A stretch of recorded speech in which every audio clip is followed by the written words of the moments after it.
right? So the next question I wanted to ask is thinking about the consumers and not necessarily the surgeons, the nurses. We'll get to them in a second. Maybe we can combine it. But let's first talk about the patients.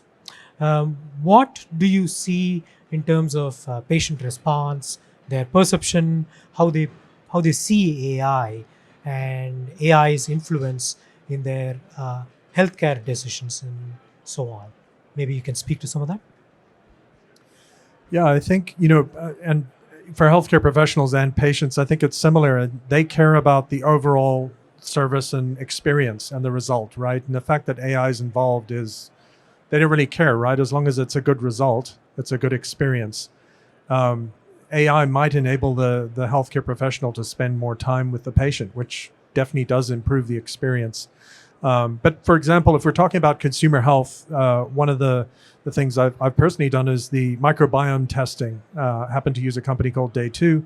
They use AI to compare your microbiome to others that have been, and the models that they've derived have been sort of optimized to predict the type of foods that you should have that will minimize your glucose response, like the glucose response. And that's a very interesting application. But the fact that there's AI behind the scenes, you don't really know unless you're an AI geek like I am.